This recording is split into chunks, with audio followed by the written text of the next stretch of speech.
The death toll is climbing in China after massive fireballs fill the sky. Oh my God! Look!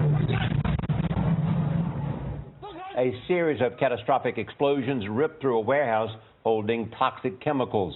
The blast killed at least 44 people. More than 500 are hurt. The shock waves were felt miles away. Now daylight is revealing scenes of widespread destruction. A number of people are still missing.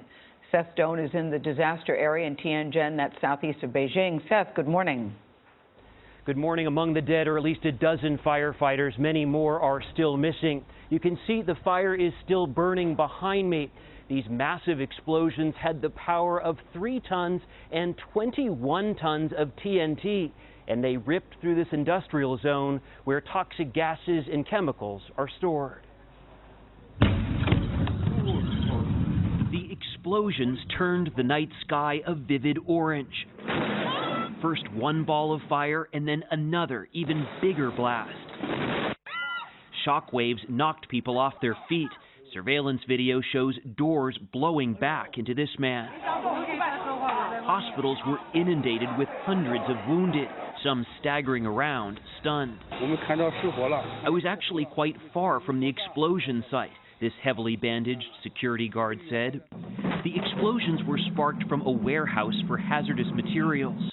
Hundreds of cars in this parking lot were left charred shells, and windows were shattered in buildings more than a mile away. Where is your house?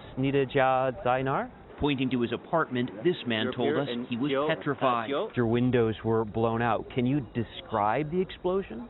There was fire. I thought it was a plane crash, Sun said. The building started shaking, and my wife and I just ran out.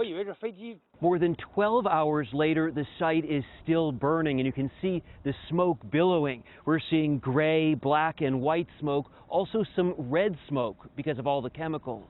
More than 1,000 firefighters were sent to fight the flames, but the government suspended firefighting until a team of chemical experts could assess what hazardous materials were inside.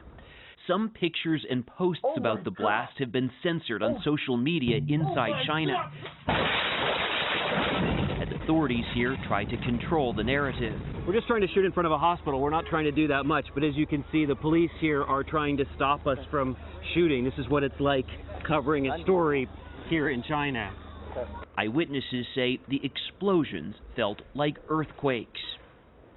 There is no word yet on what caused the blast. State media is reporting that top management of the company that owns the warehouse has been detained, and China's President Xi Jinping is calling for severe punishment of whomever is to blame.